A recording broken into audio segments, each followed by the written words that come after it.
Hello guys and welcome back to the channel. This is the Pain from Pune and this is our Scrambler. I'm just taking this first clip to show you how bad or how much the bike gets filled up without a tire hugger. So there's no hugger right now. We're going to plan here on like which hugger to install, which one matches, which one is very easy to install. Come to this shop in Gokhlenagar off SB Road in Pune. Bharat welding shop. इनके पास मैंने काफ़ी welding करवा के लिए and we've cut the center part and extended it by almost 1.7 inch is what we call in Hindi or Marathi. It's like 1/4 inch so that the hugger does not touch the tire. Of course all this will have to be repainted now. So the intermediate part for the hugger is painted and ready. Of course it is a temporary paint and all this welding is unfinished, but it is not going to be visible from outside. This is the part that will go get attached to the axle, and then this one will go on here and this one, and then the plastic will get attached here. All these three parts are from Apache RR310, okay, and they come as standard fitment on it. Many BMW owners also install this hugger because it is a straight fitment. Now why did I have to extend this one? Because this is originally for a 17-inch wheel with a smaller tire. Now our tire is also of course 17-inch at the rear, but this particular part is 80. This one is very thick, so this hugger was absolutely touching the tire. To let it come a little behind, I had to put in this 1.5 inch extension. So of course I leave the part numbers in the video description. You can obviously go to any TVS service center and pick them up. If it is not there in stock, you can give a small amount to them, a token amount to them, and ask them to place an order for you. All these bolts are not from TVS. I had the Bajaj bolts at home, so I'm using them. They are 10 number bolts if you want the measurement. In the inside of the hugger, you will also need two of these clip-on bolts, clip-on nuts to install this one over here, okay. But before you install this to the hugger, you have to install this one over here. So let me do that first. This is how it gets assembled. This will go inside the swing arm, and from the front of this, the back of this plate gets attached. Two bolts here, one bolt here. So this is done, and now this will come up over here. So if you see now, the complete welding is hidden behind this plastic. It is over here, okay, and your hugger is completely ready. Now we will remove the axle bolt, this particular one, and put this inside. You remove the rear axle nut with a 24 number spanner. So I faced a problem while installing. The back edge, not the front one, but the back edge, this particular edges of both the sides were little outside than the front edge. What I mean to say is this is kind of tapered like this, okay. It was broader at the rear and thinner at the front, so it was getting stuck here. Now I don't want to modify the swing arm, so I chiseled out the edges, okay, and now it is thin enough to go inside. So the frame is now, the hugger axle mount is fitting perfectly. It has gone inside just face to face without any gaps or without being super tight. Why am I saying it is not super tight? Because I could slide in and out the mount very easily. I'm happy that it is face to face. It is not small, and it is not way too big. Now because it is face to face, the hugger won't move up and down easily. This is free. It doesn't have any issues, okay. Fits really well. And now I've also put the hugger and you just bolt it on.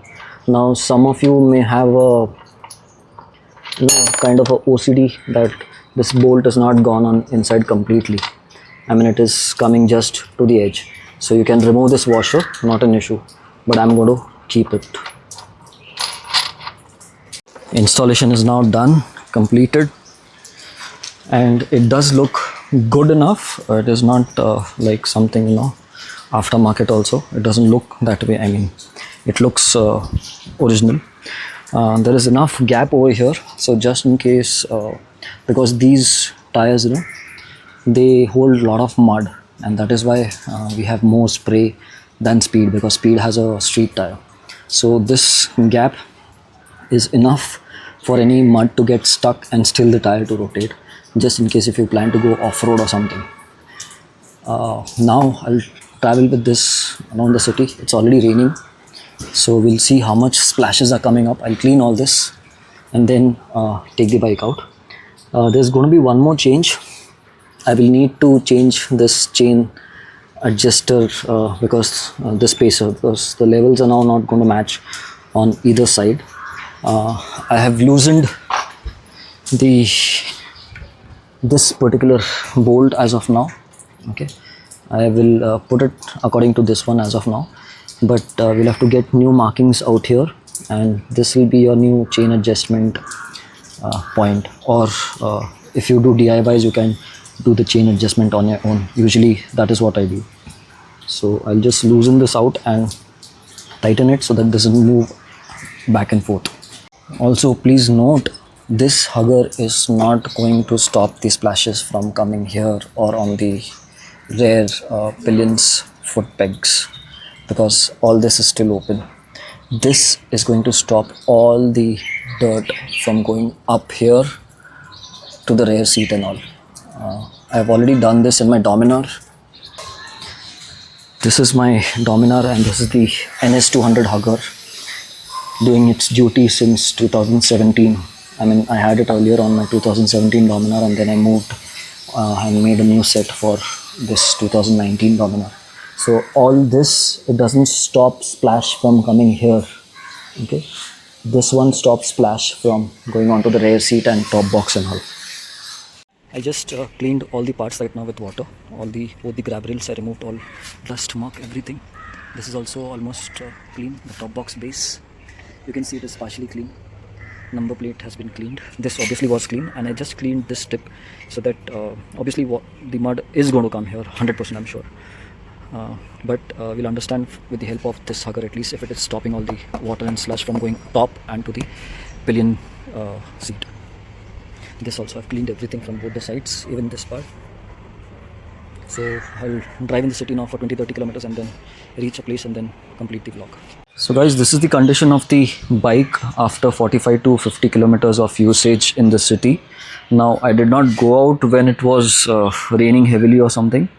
I went out after it had rained, but some sections of the road had puddles and slush and all on the road, with which all this got filled up again. The hugger got filled up, but this is left out. If you look at the number plate section and the tail section and the indicators and all, they are completely, not completely, but they don't have a major chunk of slush anywhere on it. Okay, there are drops, but I guess this is manageable. Nothing obviously came on the seat.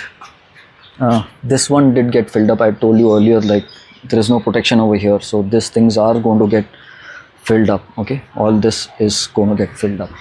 Even this, again I'm repeating, this hugger is not going to protect the mud splash over here. I've got another solution over here which I will share soon via another vlog. That will be a very small quick vlog, but otherwise this is the condition around. And this hugger, by the way, is quite strong. You can move around, you can shake the bike with this hugger, but it won't go loose or it won't fall up or break. That I'm sure of. I leave the part numbers in the video description, just in case, if anyone wants to replicate this setup. So thanks for watching. See you in a new one very soon. Like, share, subscribe.